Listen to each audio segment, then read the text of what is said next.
Hello दोस्तों, मैं लवलेश श्रीवास फिर से आपका एक बार लवलेश मैथ्स में स्वागत करता हूं। दोस्तों, आज हमारा ये तीसरा क्लास है प्रॉफिट एंड लॉस का, है ना। इससे पहले के दो क्लास हमारा कंप्लीट हो गया है और हम प्रॉफिट एंड लॉस के कुछ मोस्ट इंपॉर्टेंट सवालों को देख चुके हैं। और ये ऐसे सवाल है जो आपके एग्जाम में बार बार उसी पैटर्न को जो पूछ रहा है उसी पैटर्न पर आधारित आपके सवाल है। आप देख पा रहे हो कि ऐसे ऐसे सवाल मैं करा रहा हूं अभी आप, ठीक है। ये सवाल हुआ है ना। ये सभी सवाल जो आपके एग्जाम में छपने वाले सवाल है दोस्तों, हूबहू सवाल जो एग्जाम में जो व्यापम बार बार अपने पैटर्न में ये सवालों को शामिल कर रहा है, ये सब के सब वही सवाल है। आज की क्लास में हम आगे जो हमारे क्वेश्चन है उन क्वेश्चनों को कंटिन्यू करने वाले हैं। तो देखते हैं आज का पहला सवाल ये रहा। आज हमारा पहला सवाल है आज का। क्या दिया गया है कि सही विकल्प का चुनाव करके आपको क्या करना है, बताना कि भाई इनमें से कौन सा विकल्प सही है। अब हमारे पास यहाँ पर ओ तक दिया गया है KLMNO और ओ विक्रय मूल्य दिया गया है। अब आपको क्रम बताना है कि कौन सही है। तो यहाँ पर बोला गया भाई क्रय मूल्य, तो क्रय मूल्य क्या होता है। अब बेचे हुए मूल्य, क्रय मूल्य और विक्रय मूल्य में अंतर से प्राप्त राशि, खरीदी मूल्य, विक्रय मूल्य और क्रय मूल्य में अंतर से प्राप्त राशि या सूची मूल्य। मेरे दोस्तों, क्रय मूल्य उस मूल्य को कहा जाता है जिस मूल्य पर हम कोई सामान खरीदते हैं। मतलब खरीदी मूल्य को कुल मिलाकर मैं क्या कह सकता हूं, क्रय मूल्य कहूंगा। सिंपल सी बात है। तो क्रय मूल्य को हम क्या कहेंगे भाई, खरीदी मूल्य कहेंगे ना भाई। हमने इस मूल्य पर परचेज किए सामान, आपने तो नहीं किए, हमने किए, तो ये क्या होगा हमारे लिए, क्रय मूल्य का काम करेगा, खरीदी मूल्य। लाभ क्या होता है भाई, आपको लाभ कब होगा, तो मैंने कहा लाभ बेचने वाले को होता है और हानि भी बेचने वाले को होता है। सिंपल सी बात है। मैंने कोई सामान कम में खरीदा, ज्यादा में बेच दिया, मैं ये कह सकता हूं कि भाई 100 रुपए में खरीद कर यदि किसी सामान को 200 में बेचता हूं तो मैं सीधा सीधा तो कह सकता हूं कि यहाँ पर मुझे 100 रुपया का लाभ हुआ है भाई। हुआ है कि नहीं, आप ही बता सकते हो इस चीज को। 100 रुपए में खरीद कर मैंने 200 में बेचा है तो लाभ कितने का होगा, 100 रुपए का। तो लाभ क्या होगा हमारे पास, तो हम एक चीज कहेंगे, ये 100 रुपया प्राप्त करने के लिए, ये 100 प्राप्त करने के लिए मैं क्या करूंगा दोस्तों, अब 100 में से मैं 200 नहीं घटाऊंगा, नहीं घटता कभी, और घटेगा भी तो डेटा निगेटिव आएगा और कभी भी लाभ निगेटिव नहीं होता। तो मैं एक चीज तो समझ गया था कि विक्रय मूल्य में से, मतलब बड़े डाटा में से मुझे छोटे डाटा घटाना पड़ेगा, ठीक है, तब आएगा। तो मैं क्या करूंगा कि भाई 200 में से मैं 100 को घटाऊंगा, तब कितना आएगा, 100, और यही होगा लाभ। तो करेक्ट आंसर क्या होगा दोस्तों, लाभ बराबर विक्रय मूल्य और क्रय मूल्य में अंतर से जो प्राप्त राशि होगी आपके, ये हो जाएगा आपके पास लाभ कहलाएगा। क्लियर है। आगे बढ़ते हैं। अंकित मूल्य क्या होता है, तो मैंने कहा किसी भी प्रोडक्ट या किसी भी सामान में जो छापा हुआ मूल्य रहता है ना, बार कोड के साथ 1 2 3 4 MRP ऐसा लिखा रहता है ना। सामान खरीदने से पहले नजर वहीं पर टिकता है, सामान की क्वालिटी बाद में चेक करेंगे, पहले तो MRP चेक करते हैं, यही होता है ना। तो वो होता है आपके पास अंकित मूल्य दोस्तों। एक्चुअल वास्तविक मूल्य नहीं होता है, एक छपा मूल्य होता है, ठीक है। तो मैंने कहा अंकित मूल्य को ही क्या बोला जाता है, तो अंकित मूल्य को ही सूची मूल्य बोला जाता है। अंकित मूल्य को क्या बोलेंगे हम, सूची मूल्य कहेंगे। हानि कब होगा भाई, तो हानि मैं कह सकता हूं कि मैं ज्यादा के सामान को कम में बेचूंगा। इसका मतलब मैं ये कह सकता हूं कि भाई मैंने 200 के खरीदी वाले सामान को 100 रुपया में बेच दिया। आप देख पा रहे हो, मैंने सामान को 200 में खरीदा था, 100 रुपए में बेच दिया, तब कहोगे हानि हुआ। तो मैं कहूंगा कि भाई अब क्रय मूल्य माइनस क्या करना पड़ेगा, विक्रय मूल्य। कभी भी डिफरेंट को माइनस मिलाने की गलती मत करना मेरे दोस्तों, याद रखना है ना। तब मैं कहूंगा कि भाई 200 में 100 कम करूंगा, मतलब क्रय मूल्य विक्रय को घटाऊंगा, तब मुझे क्या होगा, हमेशा हानि होगा। क्लियर है। तो मैं लिख सकता हूँ यहाँ पर क्रय मूल्य और विक्रय मूल्य में अंतर से जो प्राप्त राशि होगी, ये आपके पास क्या कहलाएगा, हानि। विक्रय मूल्य क्या होगा, बेचे हुए मूल्य। किसी सामान को आप जिस प्राइस पर बेचोगे दोस्तों, वो आपका क्या होगा, बिक्री मूल्य कहलाएगा, है ना। और ये वही है। अब आपके पास ये 4 ऑप्शन दिया है, इन चारों ऑप्शन में आपको मेल कराना था कि कौन सा होगा। तो मैंने कहा के का होगा तीसरा, के का तीसरा होगा दोस्तों। तो आप कहोगे के यहाँ पर, के का तीसरा यहाँ पर भी के का तीसरा, और यहाँ पर भी के का तीसरा, मतलब सभी के सभी ऑप्शन अभी सही होने के चांसेस तो है। कुछ भी हो, चांस तो है, मौका तो है ना। वो बोलते हैं ना, मैंने प्रपोज किया तो कितने चांस है कि इकरार होने की, है ना। वही बात है यहाँ पर भी, एक मैच किया, एक इशारा ही काफी होता है, इतना ही वो क्या कहते हैं ना, डूबते को तिनके का सहारा का काम करने लग जाता है। तो यहाँ पर चारों के चारों ऑप्शन में आपकी पॉसिबिलिटी तो बनी ही रहेगी। लाभ, लाभ होता है आपके पास चौथा ऑप्शन, और एल का मतलब होगा चौथा, तो एल का चौथा यहाँ पर भी है, एल का चौथा यहाँ पर भी है, और एल का चौथा यहाँ पर भी। वाह क्या बात है, अब तो पॉसिबिलिटी ज्यादा बढ़ गया। ठीक है, फिर हम कहेंगे अंकित मूल्य मतलब पांचवा एम का, एम का पांचवा कहां पर है, तो भाई ये एम का पहला ये गलत हो जाएगा। ठीक है, ये गलत हो गया। फिर एम का पांचवा ये सही है, एम का यहाँ पर पांचवा ये भी सही होने के चांसेस है, और एम का यहाँ पर पांचवा ये भी सही होने के चांसेस। क्या बात है, अब तो पॉसिबिलिटी के ठिकाना नहीं है ना भाई, छत्तीसगढ़ में कहते हैं ना ठिकाना बाहर हो गया करके। अब हम देखेंगे हानि, हानि का क्या हो जाएगा, आप कहोगे दूसरा, मतलब एन का दूसरा। एन का दूसरा कहां पर है, एन का दूसरा यहां पर है, एन का दूसरा यहां पर भी है, और एन का दूसरा यहां पर भी है। कैसा हो गया ऑप्शन हमारे पास, गड़बड़ हो गया क्या? ठीक है, हो गया तो हो गया।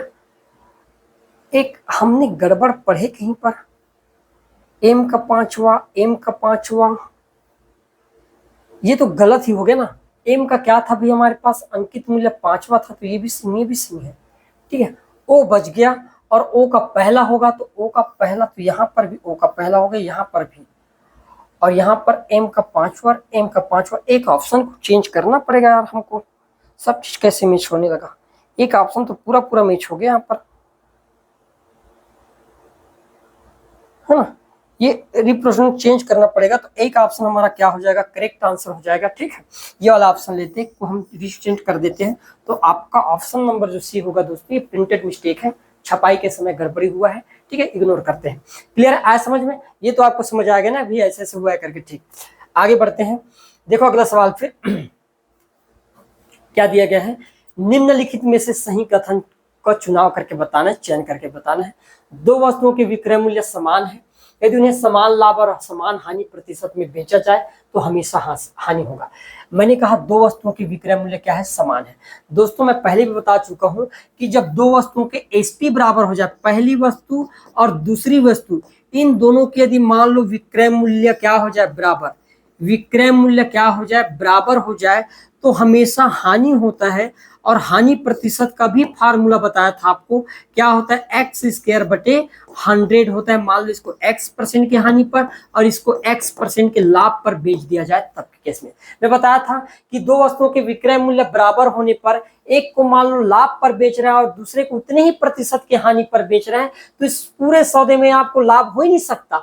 क्या होगा, हमेशा हानि होगा। और हानि ज्ञात करने का फार्मूला क्या होता है, तो x/100, ये होता है हानि प्रतिशत ज्ञात करने का फार्मूला। तो मैं कह सकता हूं कि भाई के तो एकदम सही लग रहा है, सही भी है। ठीक है, दूसरा, दो वस्तुओं के क्रय मूल्य समान है, यदि उन्हें समान लाभ और समान हानि प्रतिशत में बेचा जाए तो न लाभ होगा न हानि। ये भी मैं कई बार बता चुका हूं, पिछले क्लास के सवाल में बताया था कि भाई मैंने मान लो 100 में दो सामान खरीद लिया, मतलब दोनों सामान का टोटल मूल्य कितना हो गया, मैंने कहा 200 हो गया। ठीक है, ये पहला सामान, ये हमारे पास पहला सामान होगा, ये दूसरा सामान, ये सीपी और ये एसपी। मैंने मान लेता हूं कि एक को 100% हानि पर लाभ पर बेच दिया जाए तो 101 पर, और दूसरे को 1% की हानि पर मतलब 99 पर। आप देख पा रहे हो 100 और 99 को जोड़ने पर भी कितना हो गया, 200। मतलब मैंने कहा 100 के सामान को मैं पहले 101 में बेचा, फिर 100 के सामान को 99 में बेचा। भाई खरीदी कितना पड़ा था, तो 100 200 पड़ा था, बेचा 101 और 99 तो भी 200 हो गया। मतलब जितने में खरीदा उतने में ही बेच दिया। तो यहाँ पर भी मैं कह सकता हूँ इस पूरे सौदे में ना तो लाभ होगा और ना हानि, तो एल वाला भी मेरा क्या है, यहाँ पर करेक्ट है। क्लियर दोस्तों, याद रखना क्रय मूल्य समान होने पर न लाभ होता है और न हानि होता है, और विक्रय मूल्य समान होने पर हमेशा हानि होता है। और हानि का फार्मूला क्या लिखा हूं, x/100 जो होता है दोस्तों, ये आपके हानि का फार्मूला होता है। फिर विक्रय मूल्य को दुगना करने से लाभ प्रतिशत भी दुगना हो जाता है, ऐसा पॉसिबल है क्या? मैंने कहा पॉसिबल है, आपको लग रहा है?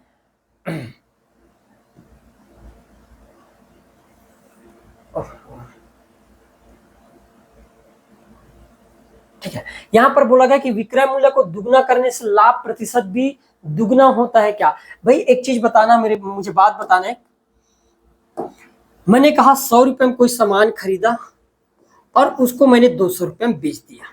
ठीक है, ध्यान समझना, मैंने क्या कहा, 100 रुपये में कोई सामान खरीदा और उस सामान को मैंने 200 रुपये में बेच दिया। तो आप एक चीज तो कहोगे कि भाई पूरे सौदे में मुझे 100 रुपये का लाभ हो गया। हुआ है कि नहीं हुआ है? हो गया भाई, 100 में खरीदा, 200 में बेच दिया, तो 100 रुपये का क्या हुआ, लाभ। अब मैं चाहता हूं कि विक्रय मूल्य को दुगना करो, क्योंकि वहां पर पूछा गया है। अब विक्रय मूल्य दुगना होगा। अब 200 के सामान को 200 में नहीं, बल्कि 200 का दुगना कितने में बेचूंगा, मैं 400 में बेचूंगा।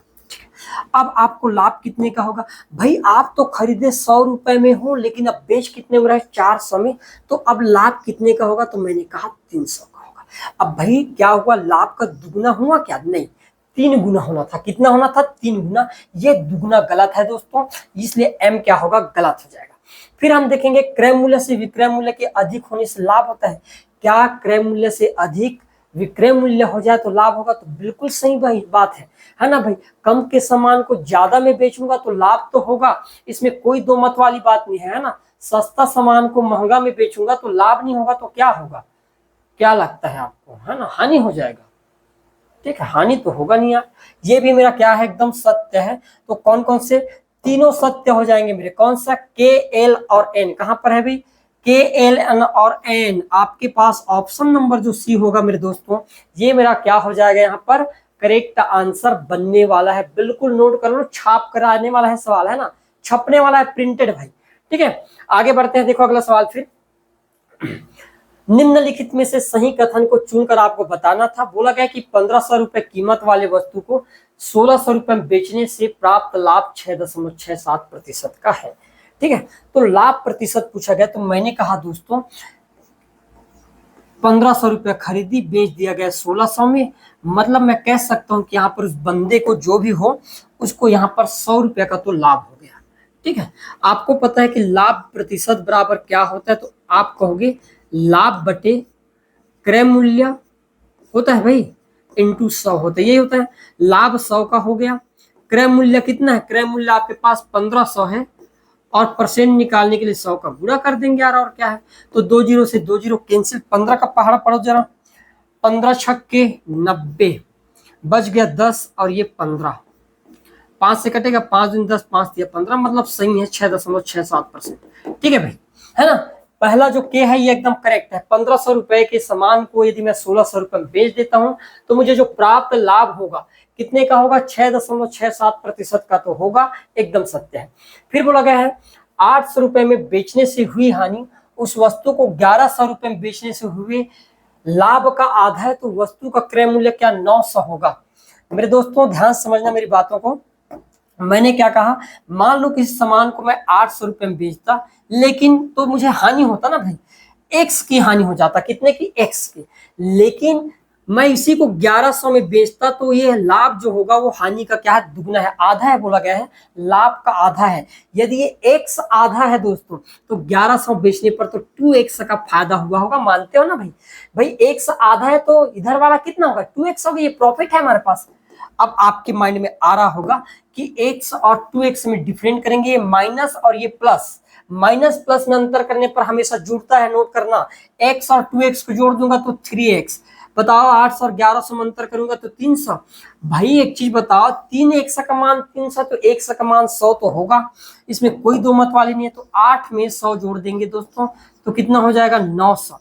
तो मैं कह सकता हूं कि वस्तु का विक्रय मूल्य, क्रय मूल्य 900 है। ये भी मेरा क्या है, यहाँ पर करेक्ट आंसर है। ठीक है भाई, आगे बढ़ते हैं। कुल क्रय मूल्य बराबर वस्तु का मूल्य प्लस ऊपरी व्यय होता है। क्या ये सही बात है, क्या ये सही बात है कि कुल क्रय मूल्य भी होता है कुछ। तो आपको मैं बता दूं दोस्तों, मैंने एक मोबाइल खरीद लिया या मैंने कोई सामान खरीद लिया, मान लो पुराना प्रोडक्ट खरीद लिया, मैंने बाइक खरीद लिया, चलो 20-40 हजार रुपए की, 40 की, लेकिन उसमें कुछ कंडीशन खराब था तो मैंने 5000 उसके मरम्मत के लिए और दे दिया। ठीक है, मैंने क्या कहा, 40,000 में एक बाइक खरीदा और 5000 मैंने मरम्मत में भी लगा दिया। ठीक है, ये मेरे पास क्रय मूल्य था, मैं तो खरीद कर लाया ना, ये मूल्य था। और ये 5000 का मरम्मत क्या है, तो मरम्मत जो होता है ऊपरी मूल्य है दोस्तों, ये क्या है, ऊपरी व्यय। क्या है ये ऊपरी व्यय, मुझे एक्स्ट्रा खर्च करना पड़ा है और तब जाके इसको ये टोटल जो होगा ये मेरे लिए क्या बनेगा, क्रय मूल्य बनेगा।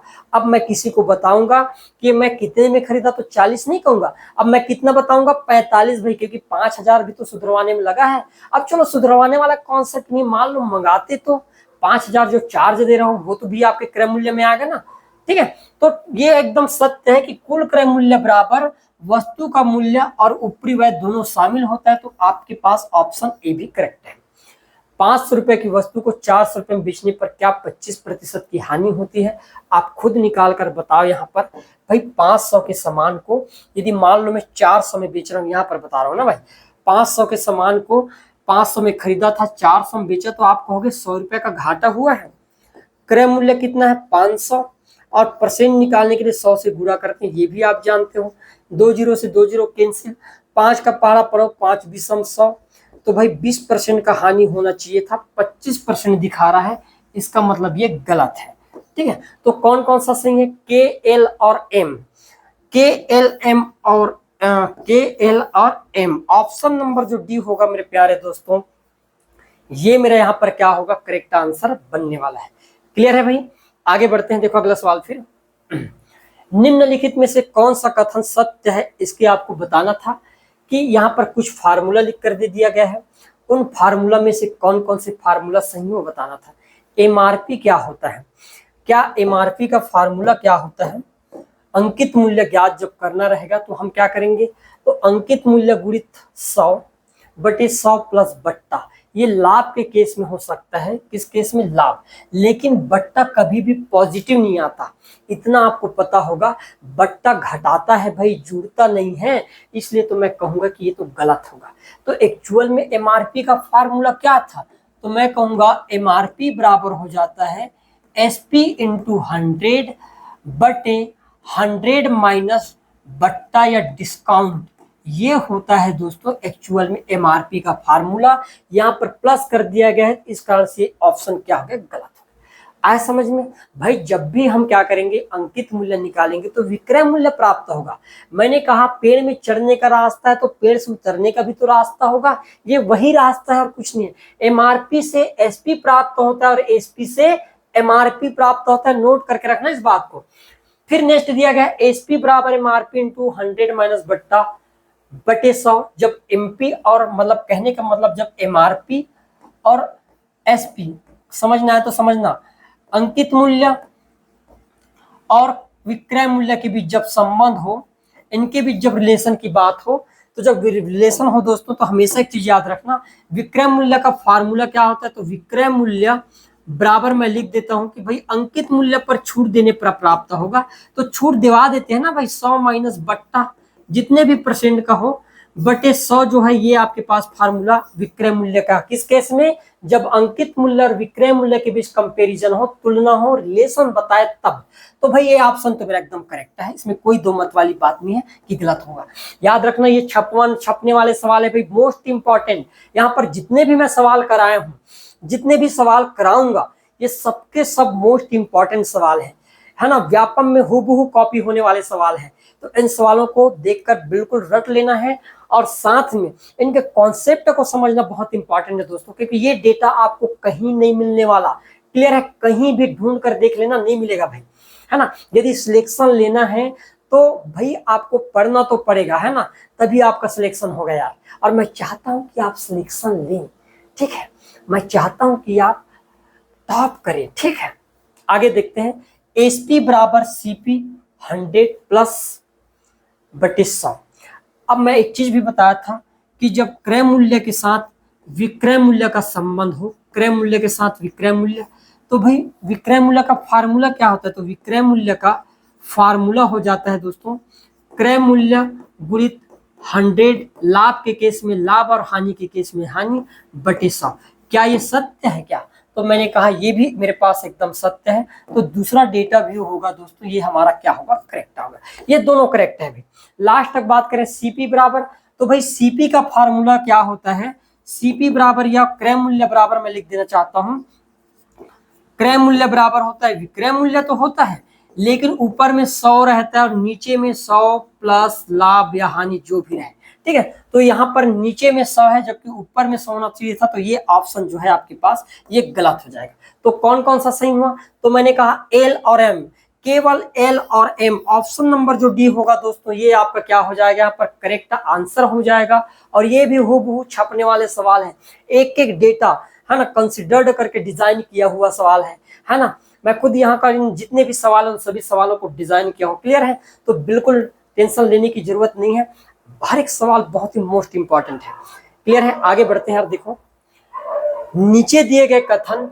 एस और कारण आर के लिए सही विकल्प चुनकर आपको क्या करना बताना था। कथन ये था मेरा, कथन ये था भाई कि वस्तु की कीमत में 100% की कमी की जाती है, पुनः प्रारंभिक कीमत में लाने के लिए 1% में वृद्धि करना पड़ेगा।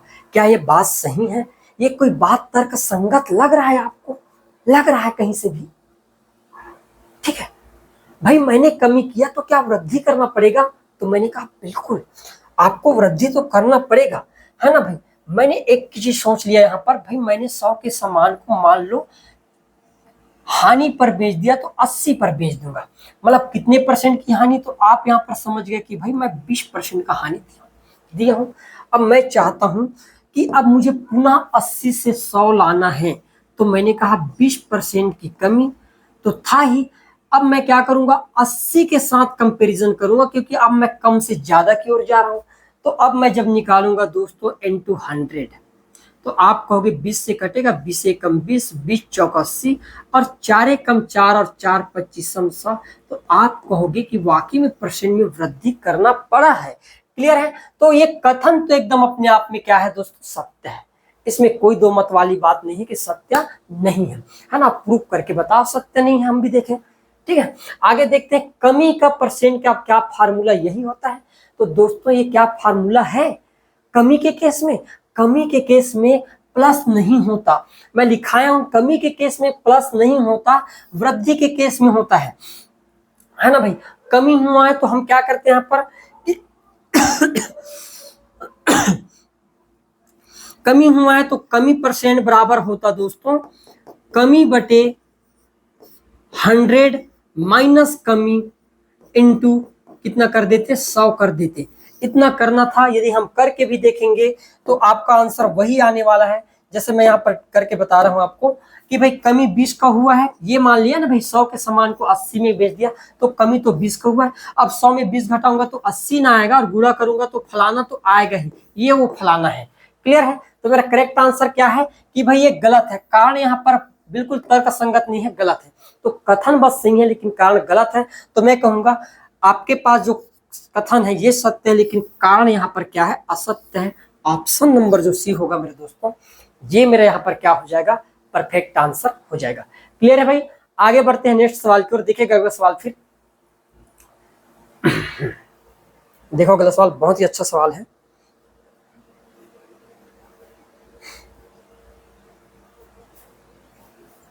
क्या है, बोला गया है नीचे दिए गए कथन और कारण आर के लिए सही विकल्प चुने।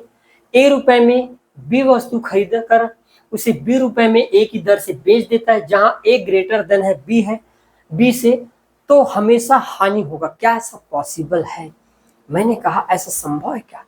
तो यहाँ पर हम देखेंगे दोस्तों, ध्यान समझना मेरी बात। यहाँ पर मैंने कहा ए में खरीदा और बी वस्तु बेच दिया और बी रुपए में ए की दर से बेच दिया।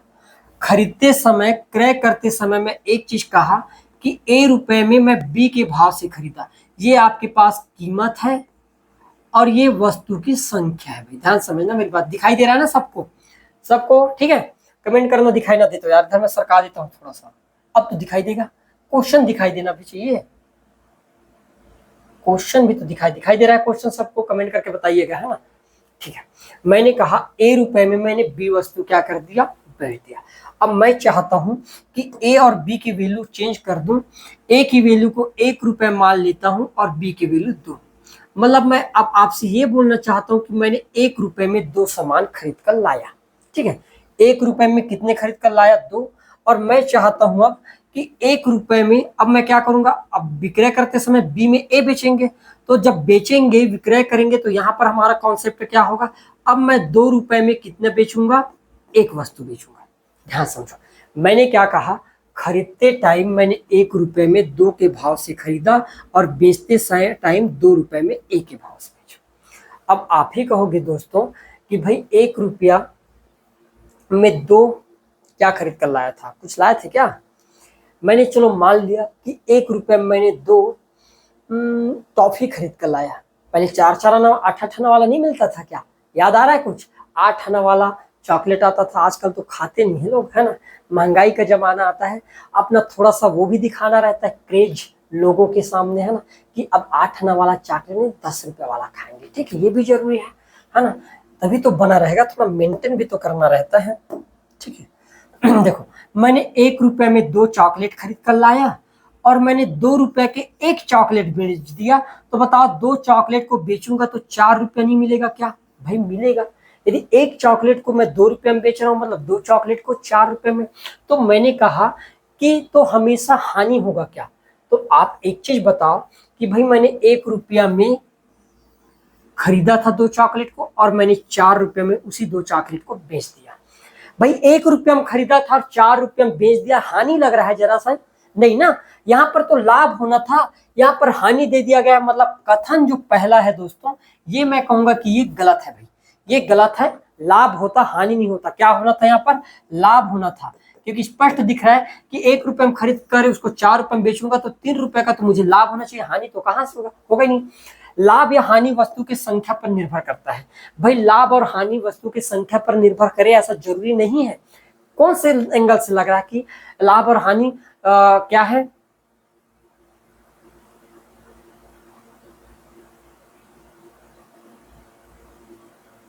है ना, ए ग्रेटर देन बी है, ए यदि बड़ा होगा बी से, मान लो 5 में 4 और 4 में 5, तो हानि कहां से होगा? नहीं, ये एकदम सही है, कथन एकदम गलत है यहाँ पर, ठीक है। फिर लाभ या हानि वस्तु की संख्या पर निर्भर करता है, ऐसा जरूरी थोड़ी है कि लाभ और हानि वस्तु की संख्या पर डिपेंड करते हैं, है ना भाई। डिपेंड तो प्राइस पर भी करना चाहिए। हम कुछ भी संख्या रख लेंगे तो इसका मतलब ये थोड़ी होगा कि लाभ हो जाए उसको हानि हो जाए। एकदम स्पष्ट कारण नहीं है उसका, है ना, और स्पष्टीकरण तो बिल्कुल नहीं है, तो ये कारण भी हमारा क्या हो जाएगा? गलत हो जाएगा, ठीक है। ये कारण भी यहाँ पर गलत हो जाएगा।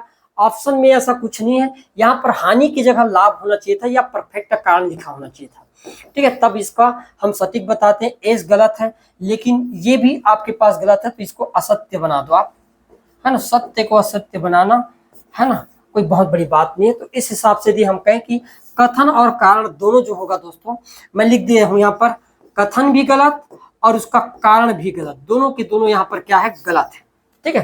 कंफ्यूज बिल्कुल नहीं होना है, कथन और कारण दोनों के दोनों क्या हो जाएगा? गलत हो जाएगा इस सवाल में। आगे बढ़ते हैं, देखो अगला सवाल। फिर नीचे दिए गए कथन और कारण आर के लिए सही विकल्प को चुनकर आपको बताना। कथन ये था कि अंकित मूल्य पर छूट देने पर हमेशा विक्रय मूल्य प्राप्त होता है। मैं कई बार बताया हूं दोस्तों कि अंकित मूल्य पर छूट देने पर हमेशा विक्रय मूल्य प्राप्त होता है। नोट करके लिख लो, छपने वाले सवाल है ये, एकदम हूबहू, ठीक है। जब भी अंकित मूल्य पर छूट दिया जाता है क्या प्राप्त होता है? विक्रय मूल्य। कथन बिल्कुल एकदम सटीक है भाई। कारण क्या है? क्या विक्रय मूल्य बराबर अंकित मूल्य गुणित 100 माइनस छूट के बराबर होता है? तो मैं बताया था कि विक्रय मूल्य और अंकित मूल्य के केस में, विक्रय मूल्य और अंकित मूल्य के केस में विक्रय मूल्य ज्ञात करने का फार्मूला क्या होता है? तो आप कहोगे विक्रय मूल्य ज्ञात करने का फार्मूला होता है अंकित मूल्य इंटू 100 माइनस बट्टा, है ना, बटे 100 होता है। और क्या यहाँ पर है? तो आप कहोगे बिल्कुल सही है। तो ये आपके पास कारण भी सही है। तो कथन और कारण यहाँ पर दोनों एकदम सटीक है दोस्तों। तो आपका करेक्ट आंसर क्या हो जाएगा? मैं कहूंगा कि भाई कथन और कारण दोनों सही हैं, और कथन की जो कारण है एकदम सही व्याख्या भी कर रहा है। तो ऑप्शन नंबर जो पहला होगा ये मेरा क्या हो जाएगा? यहाँ पर करेक्ट आंसर तो हो ही जाएगा। क्लियर है भाई? आगे बढ़ते हैं, देखो अगला क्लास सवाल। फिर समारू ने एक बैल 8,000 रुपए में खरीद कर 10,000 रुपए में बेच देता है, तो लाभ प्रतिशत ज्ञात करने का सही क्रम क्या होगा? अब पूछा काम की चीज, है ना, अब बता रहा है कि सही चीज क्या है। समारू भाई क्या करता है, बहुत अच्छा है वो, है ना। समारू ने क्या किया? 8,000 रुपए में क्रय किया। खरीदा मतलब कितने में खरीद लिया समारू ने? 8,000 में। 8,000 में खरीदा और बेच कितने में दिया? 10,000 में बेच दिया। बेचा कितने में? 10,000 में बेच दिया। तो एक चीज बताओ, मैं इतना लिखने में अभी जो ज्यादा नहीं लिखा हूं, 2 3 4 शब्द लिखा हूं, 4 शब्दों में सबसे पहले मेरे माइंड में क्या है भाई, मुझे तो क्रम पूछ रहा है ना लाभ प्रतिशत का, तो मैं ये कहूंगा लाभ प्रतिशत निकालने तो भाई मुझे सबसे पहले इस क्रय और विक्रय के बारे में तो पता चले कि मैं उसको कितने में खरीदा और कितने में बेचा हूं। जब यही पता नहीं चलेगा कि भाई मैंने कितने में खरीदा कितने में बेचा, तो मैं क्या घंटा बनाऊंगा सवाल को फिर आगे का, है ना। तो मैं एक चीज तो समझ गया कि सबसे इंपॉर्टेंट है कि भाई क्रय मूल्य और विक्रय मूल्य का पहचान कर लूं। ये यदि मैं पहचान लिया तो मेरा काम आसान हो सकता है। मान लिया आप सवाल मानते हो भाई, ठीक है। मैंने कहा वो तो एकदम करेक्ट है। फिर हम क्या करेंगे, अब हमको ये भी तो चाहिए कि भाई मैंने 8,000 में खरीद कर 10,000 में बेचा, तो भाई मुझे लाभ हुआ कि हानि हुआ। देखकर तो यही लग रहा है कि 8,000 में खरीद कर 10,000 में बेचेंगे, मतलब लाभ होगा। और कितने हजार का हो जाएगा, 2,000 का। ठीक है, क्या होगा, लाभ होगा भाई। तो मैं एक चीज तो कह सकता हूं कि सौदे में मुझे सबसे पहले इन दोनों में अंतर तो करना पड़ा। किया हूं कि नहीं किया हूं, अब भी मैंने विक्रय मूल्य और क्रय मूल्य में अंतर किया। इस बात की पुष्टि करता है कि मैं दूसरा स्टेप क्या लिखूंगा, एन वाला लिखूंगा कि सबसे पहले अंतर करूं। फिर अब उसके बाद हम करेंगे लाभ प्रतिशत प्राप्त करने के लिए, कि लाभ ज्ञात करने के लिए हमको क्या बोला गया है, लाभ प्रतिशत ज्ञात करना है। तो मैंने अंतर किया, अंतर करने के बाद मुझे कुछ तो मिला होगा, तो आप कहोगे कि मुझे फलाना चीज मिल गया, क्या, 2,000 रुपए हाथ में मेरे आ गए। ये लो 2,000, ये 2,000 क्या है, यही तो मेरा लाभ है। तो मैं तीसरा क्या करूंगा, लाभ ज्ञात कर लूंगा भाई कि मुझे कितने रुपए का लाभ हुआ है। तो ये होगा आपके पास तीसरा, ये तो आपके पास दूसरा था। ठीक है, तीसरा और दूसरा तो था ही। क्लियर भाई यहां तक। फिर मैं क्या करूंगा, डायरेक्ट फार्मूला लगाने के बाद काम करूंगा। फार्मूला लगा दूंगा, ये मेरा हो जाएगा आपके पास चौथा नंबर। और फार्मूला लगाने के बाद जो रिजल्ट आएगा ये होगा मेरा 5वां नंबर, लाभ प्रतिशत की प्राप्ति। ये तो हमने कौन कौन से क्रम को देख लिए। तो आप कहोगे दोस्तों इतने पूरे मेल झोल झपाटा में हम एक चीज तो समझ गए कि सबसे पहले ओ होगा, ओ यहाँ पर यहाँ पर यहाँ पर यहाँ पर। पॉसिबिलिटी बढ़ने लगा है यार, मैं बताया हूं कि पॉसिबिलिटी बढ़ने से लोगों की धड़कनें बढ़ने लगती हैं। वो बात नहीं जो यहाँ पर देखने को भी मिलेगा। साराना का वक्त नहीं है यार अभी, है ना, साराना का वक्त नहीं। पहले तो काम, फिर बाद में शायरी भी करेंगे, सारी चीज करेंगे। दूसरा नंबर में एन होना चाहिए था, एन है, एन है, यहाँ पर के है, के है, तो ये तो कैंसिल हो गया दोनों के दोनों। फिर उसके बाद एम होना चाहिए था, तीसरा नंबर में एम, तीसरा नंबर में के होना थे दोस्तों, के है यहाँ पर। तो आपके ऑप्शन नंबर जो बी होगा मेरे प्यारे दोस्तों, ये मेरा क्या हो जाएगा, करेक्ट आंसर। और नोट कर लो, ये मोस्ट इंपॉर्टेंट सवाल है, एकदम छपने वाला है ना, छाप छोड़ेगा ये एग्जाम में, है ना, छाप छोड़ेगा। आपके माइंड्स को जो इस प्रकार से क्या कर देगा, कन्वर्ट कर देगा, डाइवर्ट करेगा। ठीक है, हमको ऐसे सवाल क्या करना है, डील करना है। इसके अतिरिक्त मेरे क्लास में कंटिन्यू बने रहे, आपको और मजेदार और बेहतर बेहतर कॉन्सेप्ट देखने को मिलेगा, है ना, बहुत मजा आएगा बाकी आगे का भी क्लास। ठीक है, आगे बढ़ते हैं। देखो नेक्स्ट सवाल था ये, एक बेईमान व्यापारी 1 किलोग्राम के स्थान पर 900 ग्राम का प्रयोग करता है तो लाभ प्रतिशत है। अब मैं यहाँ पर घपला वाला सवाल पूछ दिया। मैंने अभी आपको कुछ देर पहले त्रुटि प्रतिशत के बारे में कुछ बताया था क्या भाई, त्रुटि प्रतिशत के बारे में, ठीक है, बताया था कि त्रुटि प्रतिशत या घपला में जो त्रुटि होता है, तो इस त्रुटि ज्ञात करने का फार्मूला क्या होता था। तो मैंने कहा ये त्रुटि बटे क्या करते हैं, 1000 माइनस कितना लिख देते हैं, त्रुटि लिख देते हैं क्या, इंटू 100। ये आप फार्मूला घर में बनाते रहना, मैं सिंपल बता देता हूं। आप इतना तो समझ गए कि ये 1000 ग्राम होना था, तौलना था, लेकिन बंदे ने तौला कितना, 900 ग्राम। तो मैं कहूंगा कि उसको फायदा हो गया 100 ग्राम का। हो गया भाई, मानते हो कि नहीं मानते हो, ठीक। और यहाँ पर परसेंट निकालने के लिए 100 का गुणा कर देना, 2 जीरो कैंसिल, 100 को 99 से भाग दूंगा दोस्तों, तो आपका परसेंट कितना आएगा। तो मैं कहूंगा 100/9% जो होगा, इतने परसेंट का तो फायदा हो जाएगा। कहीं पर है क्या के का 9 सही, 100/9%। पहले का जो होगा ये हमारे पास चौथा ऑप्शन क्या हो जाएगा, करेक्ट होगा। फिर बोला गया कि 20%, 10% और 30% का एकमात्र छूट किस एकल छूट के बराबर है। दोस्तों अभी तक हम 2 छूट के बारे में पढ़े, लेकिन मान लो तीसरा छूट आ गया तो मैंने कहा कि भाई मेरे पास जो अंकित मूल्य था 100, मेरे बात को ध्यान से देखना, कोई सक्सेसिव मेथड लगाने नहीं दूंगा। पहले 20% की छूट दिया गया, मतलब 100 के सामान को 20 छूट के साथ बेचोगे तो 80 में बेचोगे कि नहीं बेचोगे। फिर 10% मतलब 100 के सामान को 10 छूट के बेचोगे तो 90 में बेचोगे कि नहीं बेचोगे। फिर मैंने कहा 100 के सामान को 30 छूट देकर बेचोगे तो बेचोगे कितने में, आप कहोगे 70 में। कॉन्फिडेंस लेवल बहुत अच्छा है आपका, ठीक है। अब हम क्या करेंगे, एक एक अंक के बाद दशमलव, ये तो परंपरा हो गया हमारा। 8 9 72, 72 सत्ती कितना होता है, तो गुणा करके देख लो। 8 9 72 हो गया भाई, 8 और 9 का गुणा किया तो 72, 72 गुणी 7 करेंगे तो 7 दूनी 14 की 4, हाथ क्या 1, 7 7 49, 49, 7 दूनी 14 हो गया ना। तो 7 7 49, 49 और 1 कितना हो जाएगा 50, 50.4%। कितना आ गया 50.4% आएगा। लास्ट में एक अंक के बाद दशमलव लगाना। 100 था 50.4 मतलब घटाने पर 49.6% तो आना चाहिए। है कहीं पर ऑप्शन में, है भाई। तो इसका हो जाएगा दूसरा। तीसरा वाला, समान क्रय मूल्य पर समान लाभ हानि। समान क्रय मूल्य पर समान लाभ हानि किसके बराबर होगा। मान लो दो वस्तु के क्रय मूल्य समान है, लाभ और हानि प्रतिशत समान है, तो मैं कई बार बताया कि सौदे में ना तो लाभ होगा ना हानि, तो करेक्ट क्या होगा 0। 600 के सामान को 700 बेचने पर कितने का लाभ होगा, तो भाई मैं मान लो 600 कीमत वाले सामान को 700 बेच रहा हूं, तो भाई आपको 100 का तो लाभ हो गया। क्रय मूल्य कितना है, आपने तो खरीदे 600 में थे, बेच रहे हो 700 में, तो लाभ बटे क्रय मूल्य इंटू क्या करते हैं 100 करते, यही है। 2 0 से 2 0 कैंसिल, 100 को 6 से भाग देंगे दोस्तों तो 16 सही 2/3% आया होगा। मतलब आपके एन वाले के डेटा हो जाएगा आपके पास तीसरा, यही है। अब देखो मिलान करके कौन कौन सा सही है। के का होगा आपके पास चौथा, यार के का चौथा, के का चौथा, यहाँ पर के का चौथा है, के का दूसरा, के का दूसरा, ये दोनों ऑप्शन क्या हो गए गलत हो गए, ठीक है। फिर एल का तीसरा, एल का तीसरा है, एल का तीसरा है, एम का पहला, एम का पहला ये सत्य है, तो आपका करेक्ट आंसर क्या होगा दोस्तों, मैंने कहा ऑप्शन नंबर जो सी होगा मेरे प्यारे भाइयों, ये मेरा क्या हो जाएगा यहाँ पर राइट आंसर बन जाएगा। और इसी प्रकार के वो सवाल देगा भाई, और इस सवाल के लिए आपको हमेशा तैयार भी रहना है। क्लियर है, आगे बढ़ते हैं। देखो विक्रय मूल्य क्रय मूल्य का A/B गुना है, यहाँ पर ध्यान समझना, ये छपने वाले सवाल है, मैं अभी से बता दे रहा हूँ, ये मोस्ट इंपॉर्टेंट सवाल है यार, है ना, बिल्कुल हूबहू छप के आएगा ये सवाल, याद रखना मेरी बात को, ठीक है।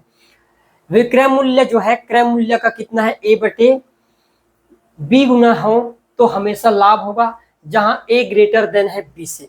बोला गया है A बड़ा है B से, A को 6 मान लेता हूं और B को मान लेता हूं 5, देखता हूं लाभ होता है कि नहीं होता है, यही बोला गया ना भाई। A को हम मान लिए 6 और B को मान लेते हैं 5, अब तो कह सकते हैं कि 6 बड़ा है 5 से। अब मैं फार्मूला लगाऊं विक्रय मूल्य बराबर, कि भाई विक्रय मूल्य बराबर क्या हो जाएगा, आप कहोगे क्रय मूल्य गुणा 5, कितना हो जाएगा 6/5, ठीक है। क्रय मूल्य का पक्षांतर करूंगा तो आप कहोगे कि विक्रय मूल्य बटे क्या हो जाएगा आपका क्रय मूल्य बराबर 6/5। बात तो बिल्कुल सही था, है ना, बात सही था यार, मानना पड़ेगा आपकी बातों को, है ना, विचारणी है। 5 रुपए में खरीद कर मैंने 6 रुपए में बेच दिया, मतलब लाभ तो होगा, इसमें कोई दो मत वाली बात नहीं है। बहुत अच्छा, वेरी गुड, ठीक है। तो हमेशा क्या होगा लाभ होगा, इसका मतलब हमारे पास जो के था एकदम करेक्ट था, ठीक है। क्लियर है दोस्तों। फिर दिया गया है क्रय मूल्य बराबर क्या विक्रय मूल्य माइनस लाभ होता है। क्या होता है भाई क्रय मूल्य बराबर क्या होता है, तो क्रय मूल्य विक्रय मूल्य और लाभ के संदर्भ में मैं ये कहूंगा कि मान लो 500 के समान है, 600 रुपए में बेचा हूं तो 100 रुपए का लाभ हो गया। मेरे बात को ध्यान समझने आप, मैंने क्या बोला हूं, मैं यहाँ पर मैं ये बोलना चाह रहा हूं कि 500 रुपए में खरीदा, 600 रुपए में बेचा, तो लाभ कितने का हो गया, आप कहोगे 100 रुपए का। अब मुझे निकालना क्या है, क्रय मूल्य ज्ञात करना है, ये 500 का मान ज्ञात करना है, तो 500 ज्ञात करने के लिए क्या करूंगा, 600 में से 100 को घटाना पड़ेगा भाई, विक्रय मूल्य में से लाभ को घटाना पड़ेगा, तब जाके मुझे क्या मिलेगा क्रय मूल्य। तो मैं कह सकता हूं कि ये वाला कथन भी मेरा एकदम करेक्ट है भाई।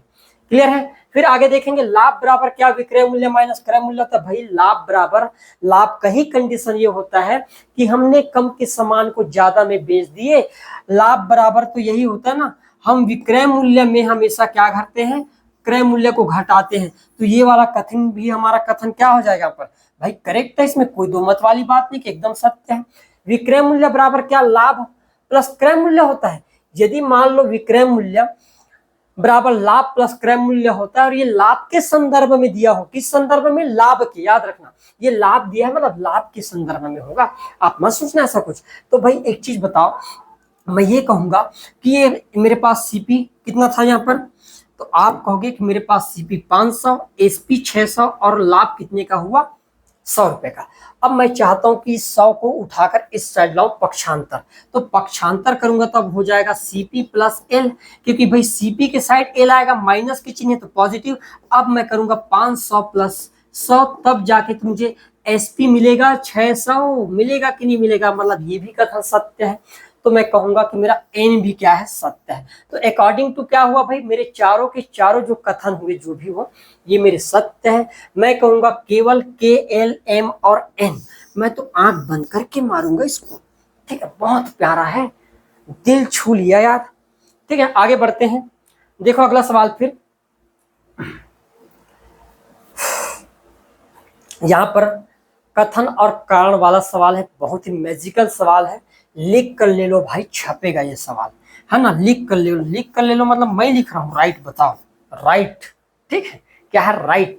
और ये सोचना मत भाई कि मैं ऐसे ही आकर पढ़ा रहा हूँ, पहली चीज है ना, सिलेक्टेड है, चाहे एसएससी हो, एसएससी में, एसएससी की बात करें कोई भी फील्ड में एग्जाम नहीं निकाल पाए ऐसा नहीं, एसएससी सीएचएसएल है ना क्रैक्ड है।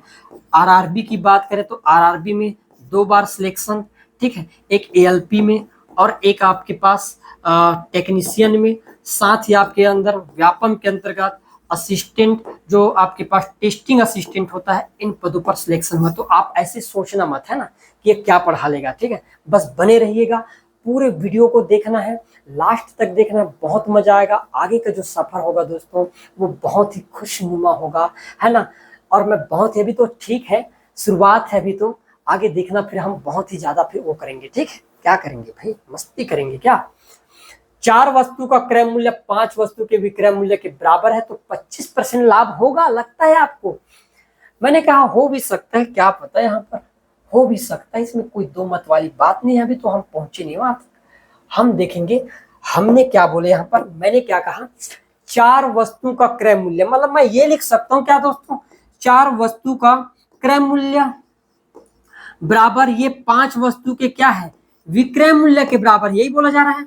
अब मैं क्रय को एक साइड, विक्रय को एक साइड लाऊंगा, तो ये क्रय मूल्य को इस साइड लग दिया, ये गुणा में पक्षांतर करने पर किस में आ जाएगा, आप कहोगे भाई भाग में आ गया, ये 5 तो उधर ही रहेगा, ये 4 गुणा है पक्षांतर करने पर भाग में चले जाएगा। अब एक चीज बताओ भाई, मैं एक चीज तो समझ गया कि मैंने खरीदा 5 में, बेचा 4 में, बताओ 5 रुपए में खरीद कर कोई सामान को यदि मैं 4 रुपए में बेच दूं तो क्या 25% लाभ को उम्मीद रखते हो आप, लगता है आपको, भाई आप खुद घाटा में हो, आपको लाभ हो रहा है, बड़ी बात करते हो आप, है ना, क्या है यहाँ पर खुद देख पा रहा है कि भाई मैं 5 में खरीदा 4 में बेच दिया, 20% का लाभ नहीं होगा बंदा, 20% की हानि होगा यहाँ पर, 25% का लाभ नहीं होगा बल्कि 20% की हानि होगा। यहाँ पर बोला गया सीपी और एसपी का अनुपात 5:4, ये कारण एकदम सत्य है, वो कथन गलत है, तो मेरा करेक्ट आंसर क्या हो जाएगा, कथन सही है, सॉरी कथन गलत है लेकिन कारण उसका एकदम क्या है, सत्य है। ऑप्शन नंबर जो डी होगा दोस्तों, ये मेरा ये क्या होगा, करेक्ट आंसर हो जाएगा। आए भी समझ में, ठीक है, आगे बढ़ते हैं, फटाफट लाइक शेयर सब्सक्राइब करते रहिए, तभी मुझे ज्यादा से ज्यादा हौसला बढ़ेगा मेरा, ठीक है, और मैं आपके लिए अच्छे से अच्छे क्वेश्चन लेकर आते रहूं भाई, ठीक है। ये सवाल था, एक व्यापारी A% और B% का छूट देता है, एक व्यापारी A% और B% का छूट देता है तो एकल छूट के लिए सही सूत्र क्या होगा। मैं चाहता हूं कि इन 2 छूटों की जगह मैं एक ही छूट देना चाहूं, मैं बार बार कचरा काम नहीं करना चाहता, मुझे तो एक ही बार में ले लो भाई, लेना है जो, ठीक है। मैंने कहा एकल छूट देने के लिए कौन सा प्रतिशत सही, तो क्या सही है एकल छूट बराबर A+B का B% के बराबर, तो आपके पास ये जो है दोस्तों ये गलत है, ठीक है, हमको पता है कि ये गलत है।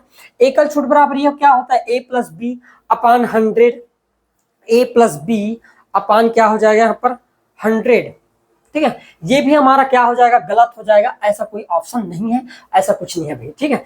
एकल छूट बराबर AB, A+B माइनस AB अपान 100 AB%। तो मैं दोस्तों एक चीज याद रखना, मैं एक फार्मूला लेकर आया हूं, क्रमिक बट्टा करके, क्या लिखाया हूं, क्रमिक बट्टा, और क्रमिक बट्टा बराबर क्या लिखा हूं, जब A% और B% का छूट दिया जाए लगातार, है ना, A% और B% का जब दो छूट दिया जाए तो क्रमिक बट्टा के केस के लिए फार्मूला क्या हो जाता है, तो मैं कहूंगा A plus b minus a b बटे क्या हो जाता है 100।